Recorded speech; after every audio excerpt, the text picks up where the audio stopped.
Welcome to the Farrell Sports Business Podcast, where I talk to leaders in the sports industry about entrepreneurship, their own career journey, and how they're influencing the sports business. I'm the host, Matt Farrell.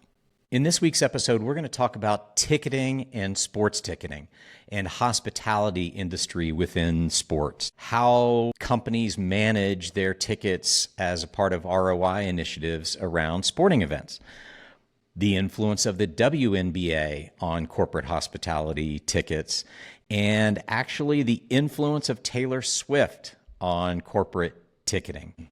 This week's guest comes from a ticketing and sales background that started early in his career with the Cleveland Cavaliers, senior roles with NFL On Location, the Brooklyn Nets, the Barclays Center, all around ticketing. Now he's in more of a B2B role as the CEO of Concierge Live. We're going to talk tickets and corporate hospitality with Brian Basloe.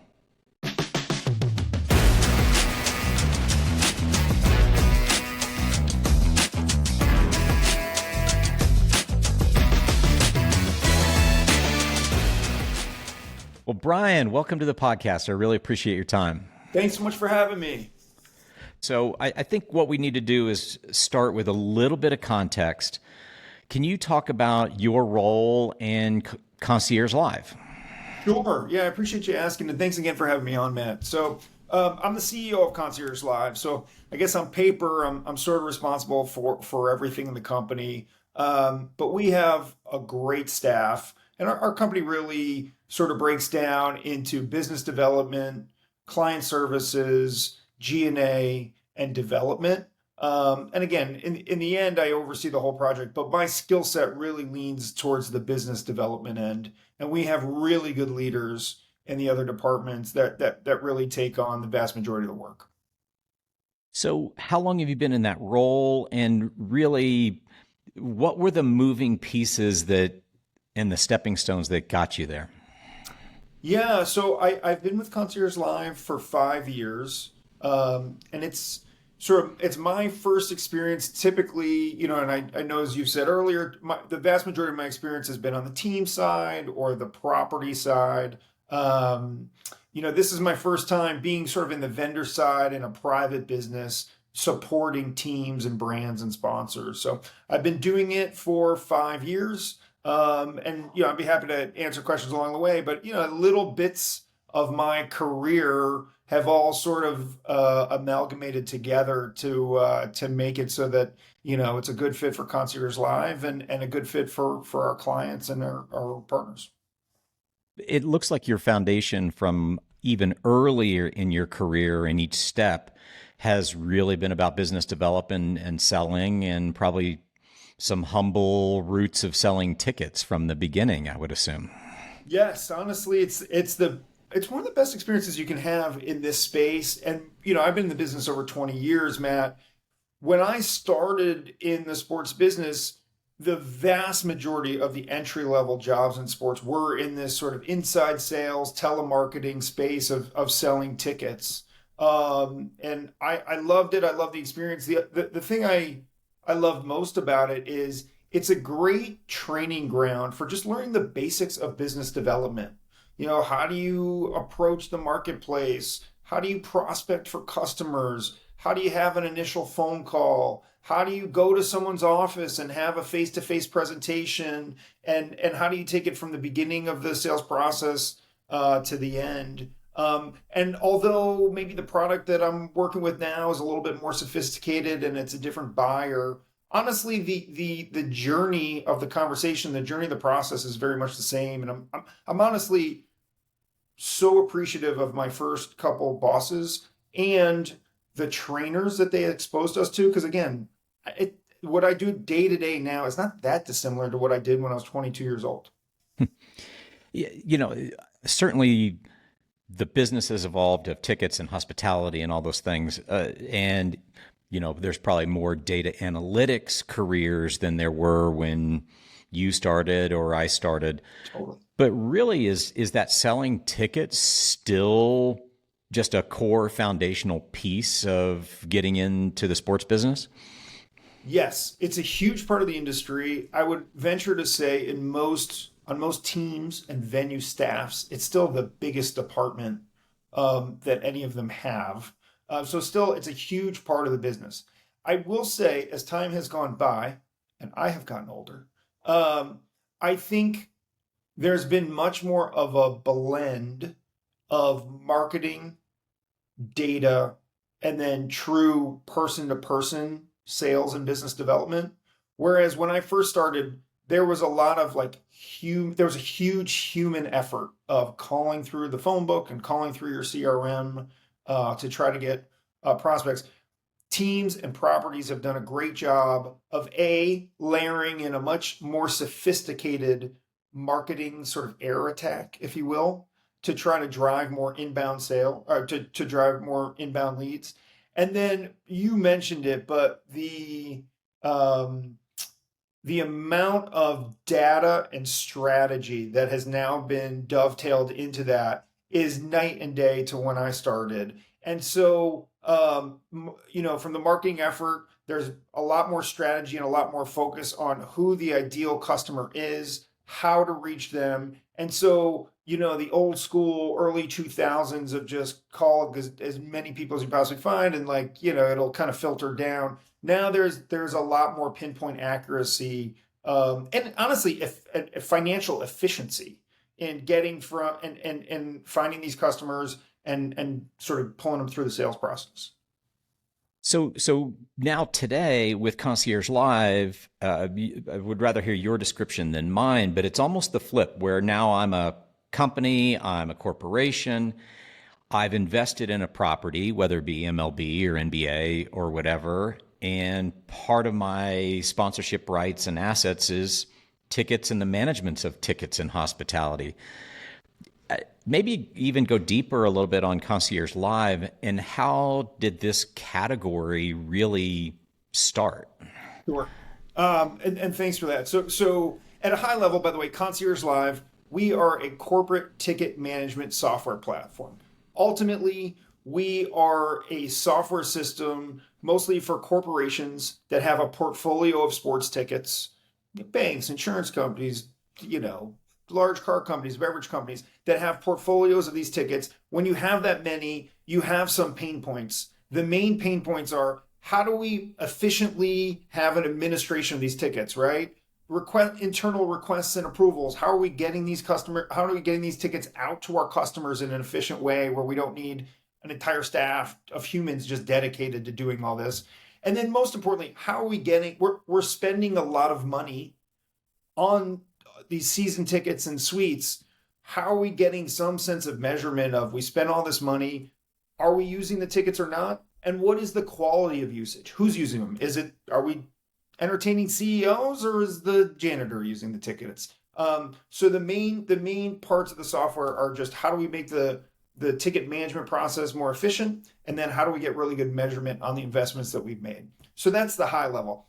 How did it come to be? I mean, it's a very organic problem. Listen, you mentioned my roots as a ticket seller. I remember 20 years ago, same problem as today. You have a couple main objections. There's the team might not be that good, the price of the tickets, and the main one is I like it all, but I don't know. It's a full-time job just keeping track of these tickets. Matt, 20 years ago, 25 years ago, I used to send people a list of 100 ways to use your season tickets. In hindsight, that seems insane, and a little patronizing. But you'd be surprised, right? It was thoughtful, and maybe it was a good a brainstorming session. But ultimately, that's not a solution. Concierge Live is an actual solution. Hey, is it very time consuming managing all your tickets? Great. Here's a software that will automate the process of it and give you reporting on your usage. So maybe let's even play out an example. I'm a national car company, XYZ. Yep. Ultimately, I want to get people, on my lot doing test drives. So does Concierge Live? My customer might be A, the dealer who might use these tickets, or B, potential customers. Concierge Live is helping the distribution and management of that, but there's a tracking mechanism for the car company XYZ after the fact as well. Yeah, it's a great one. And let me just pivot the example. Just like Yeah. you're a standard investment bank or you're an insurance company, and you do a lot of person to person entertain. Your staff does a lot of client entertainment, taking people out to games, right? You're a major national bank. I work for the bank, and I'm just trying to use the company assets to try to, either find new customers or thank my customers for all the business they do. Like, where do I even go to ask that question of, can I use the company tickets? What Concierge Live does, Concierge Live becomes the centralized request portal to make the request. Again, if you're in a company of 200,000 people, this really streamlines that. And then behind the curtain in the software, when you make that request, it streamlines it so that that request goes up to your manager to be approved, and then it automatically goes up to the events team to be approved. And then the system automatically can deliver the tickets both to you and the customer that you're trying to entertain. And then ultimately, we're logging each of those steps for compliance. And then also we're logging that those tickets were used, the cost basis of those tickets.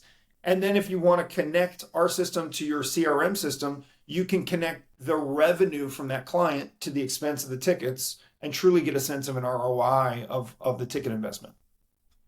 That's really interesting. And I just purely thinking about dealing with financial institutions, the whole compliance piece is obviously very important and not easy. Sure. So, the industry in general, this would be my hypothesis, and if I'm wrong, just blow me up, Brian. It's fine. But It's your podcast. I'm going to say you're right either way, Matt.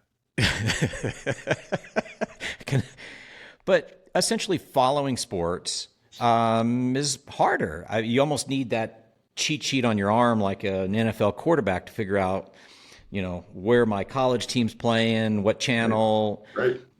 And so, with consumption and maybe being harder, how's that impacted the hospitality interest?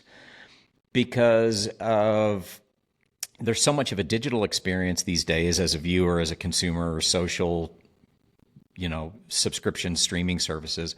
The in-person experience, is that heightened with some of the maybe digital clutter, if you will? Yeah, I mean, to the last part of your question, listen, I've felt the sort of digital journey of ticketing. It used to be all physical tickets when I started. Now pretty much all tickets are mobile friendly, and that makes life in theory that makes life really easy. But every one of these ticketing platforms has their own app. And it can be very disaggregated. And I think it can be a little bit of a frustration to the customer. So again, being able to centralize all your tickets in one place and have one centralized service like ours to sort of hold your hand, or you might have, you want to send tickets to a customer and you want to make sure they have an incredible experience. And if they get a little frustrated with any individual app, they have us as a team to kind of hold their hand, make sure they have a great experience. And so make sure as our customer, know that you're going to have a really streamlined experience. Your customer has an easy place to go to make sure once they get to the stadium, they're having a great time, they're in a good mood, and it's on you to do your job. You don't have to worry about ticketing being any part of the friction of it. So much of any partnership is certainly a brand awareness. There's some stadium signage. What are you seeing in the hospitality world and ticketing industry? Is interest in in-person experiences going up? Is it about the same? Matt, it's a great question, and unequivocally, the interest in live sports is going way up. The volume of interest, the willingness to pay higher price points are all going in a higher direction. I think in a world that is increasingly loud, right? There's TV advertising, there's all kinds of digital advertising, there's messaging going everywhere. I think increasingly companies are looking for, how do I break through the clutter? If I'm going to invest dollars in trying to get customers, how do I make sure that it's really going to be an impact? And how do I know to break through the clutter? And one thing is taking a client in a one-on-one experience to a live event is a really memorable thing. And I just think people are recognizing that in a big way and leveraging it even more. On the other side, Matt, sports entertainment tickets are more expensive than ever. And I think that the interest in taking, particularly in a business level, taking clients to games and events is a big deal. I think companies need to be very judicious in what they choose. And I think they're being much more strategic. What we're going to, hey, we really want to do this, but we want to invest in certain types of events that really have a high impact versus like a massive volume of just like, hey, we're going to have, eight, 3 suites to each of our local minor league teams. I think that is, companies are being a little bit more mindful of the efficiency of their dollar. I could see we're now at least a couple years removed for at least the worst parts of COVID. And I could see an in-person demand coming back there. Do you still see it? Are there other outside influences that have maybe heightened this need for in-person personalized experiences? Yeah, it's a great question. I mean, like scientifically and mathematically, the full year after sort of the vaccine came out and COVID had somewhat subsided, that full year was the highest year-over-year jump in ticket sales ever, both in volume and in total revenue. Since then, there has been some mild increase, like sort of a healthy graduated curve. That being said, it is a little bit content specific. There is a performer named Taylor Swift who has sort of changed the game in hospitality, and literally like her tour alone has affected the hospitality market in a very positive way of just her tour alone in the industry has raised all boats as far as the amount of revenue and the amount of tickets being sold, and just kind of the visibility of like what a cultural icon can do and what the demand is like. We've kind of seen her influence in so many other ways. I didn't see that particular piece coming on tickets truly, and hospitality. It's truly incredible that one person can affect an industry so much. Like, if I could be the Taylor Swift of anything in my life, it would be amazing. But she just, the way she's affected the ticket market is something to be seen, really. So that trickle down effect, there's a Taylor Swift impact on the MLB playoffs or college football, or not that far? No, I'm just more saying in the aggregate. Hey, if you look at the aggregate of tickets sold and the amount of revenue from tickets sold from both the primary and the secondary market, her tour, there was a big Beyonce tour, some of these just like anchor events, because sports again has a healthy graduate curve, but it is it's pretty consistent, the growth. The lumpiness in the aggregate ticket sales and ticket revenue market is like, hey, what variable content is out at any particular time? And when Taylor Swift and Beyonce, two of the biggest artists in the world, were having large stadium tours at the same time, the aggregate market really sees the effect of it. So are there any segments of sports in particular that you're really seeing exploding? Or, for example, is college football on the rise? Is MLB on the rise? MLS? Any macro trends of sports that you see? Yes. So there's like sort of the big anchor sports keep on getting bigger. To some degree, there's also many more incremental tickets you can sell to. NFL is, obviously the most prominent, but NBA, MLB, NHL. I think the volume of tickets sold there is staying relatively consistent because you can't go beyond capacity. But I think the amount of revenue, the prices increase every single year, and I think so the amount of revenue you can draw is even bigger. One of the most domestically, one of the biggest growth areas, the WNBA this year particularly has been incredible. You saw it last year the New York Liberty and Las Vegas Aces. Both were very popular teams. I think the consciousness of women's basketball has gone way up. And then there's the obvious. Caitlin Clark has like truly changed the game. You saw it in her. You saw it in her collegiate run. I mean, 2 record years in the 2 years that she was in the Final Four. I mean, like massive year-over-year increases, and now her impact in the WNBA is so noticeable. She is a unique type of star that the biggest stars, particularly in sports, are the ones that can bring in the casual fan base, and she has done that. Well, maybe in our last few minutes here, I just want to go back to a little bit about you and your career development. It's always interesting whether breaks that you got along the way, whether they were lucky, whether they were self-made.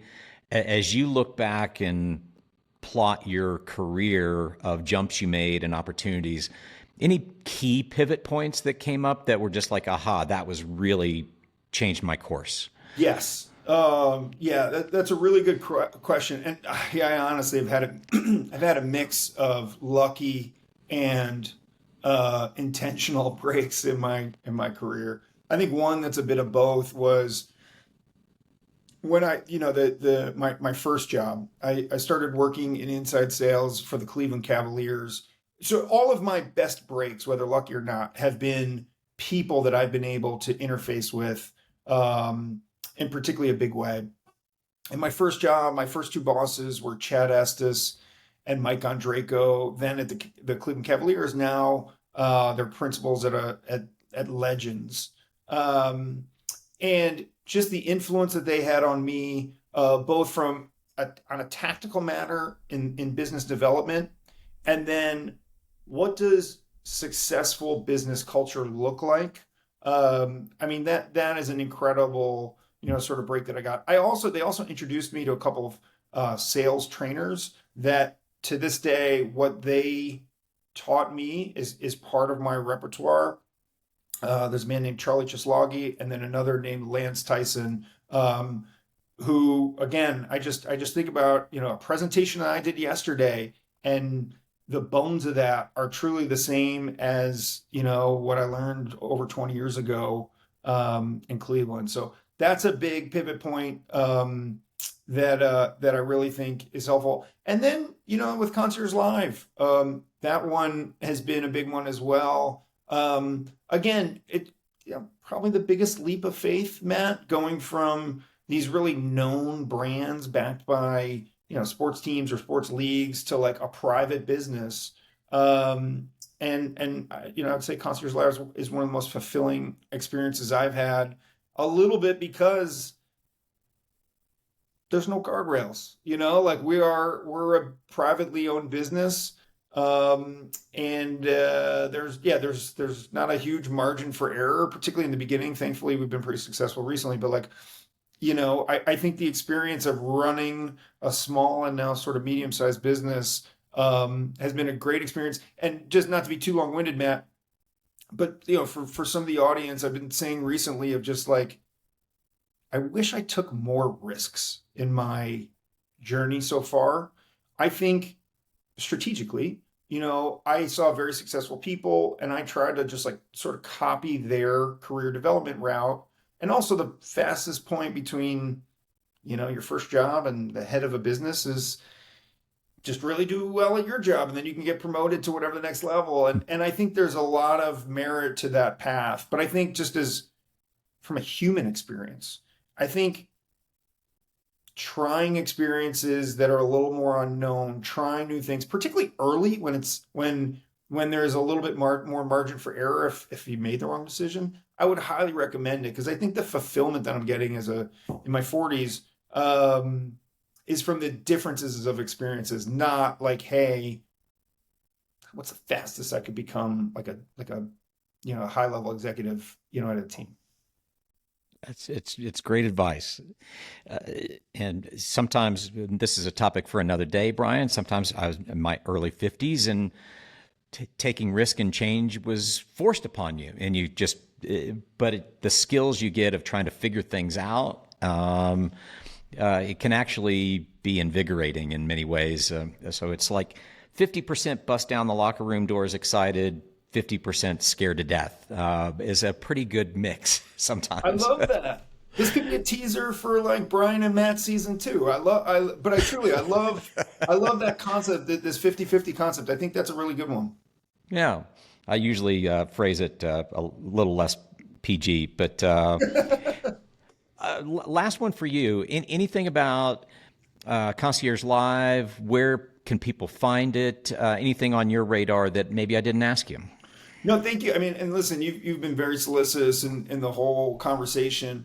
Yeah, I mean, Concierge Live, we're at conciergelive.com. And listen, for your audience and any sort of brands or sponsors that are seeing just the ticketing process as a pain point of either being too manual, being frustrating that it's taking too long, or that they don't feel like they have their sense of their measurement of like, hey, we have all these ticket investments. What are we really getting out of it? Concierge Live is we're a good solution for that. And then just as a larger sense for the audience, I love the sports industry so much. And I just, whether you're looking to get into it or you've been in it and listening to as far as like where you're going to go from here, I just think people that have been in sports for a while just continue to really appreciate it. I have a lot of friends and family that aren't part of the sports, and although we might get a little jaded,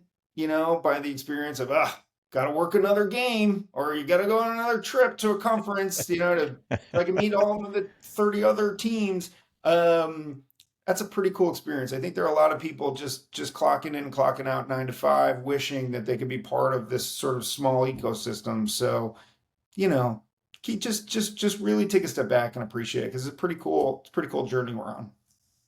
You're so right. In my other free time, I have a TikTok account that answers people's questions about working in the sports business, and it's amazing how many people just really want to be part of it. So I think you've nailed it. Yeah, So, thank you so much. Brian, thanks so much for your time. I greatly appreciate you joining. Matt, I really enjoyed it. That conversation with Brian was great, and I appreciate him joining. And I promise you, I had zero intention of that conversation leading to Taylor Swift, but sometimes a gift lands in your lap. If you like that conversation, there are a few more recent that I think you'll enjoy as well. Last week's episode with Lou DePauli with the Clubhouse talks about getting jobs in sports. And then whether you like to play pickleball or not, there's a really good conversation about technology, investing, and the business side of the booming pickleball industry with Amitabh Jain. And so if there's a topic you want to hear, please let me know. Give this a like and a great review. And if you're watching on YouTube, please subscribe. And we'll talk to other industry leaders. Thanks for tuning in to the Farrell Sports Business Podcast.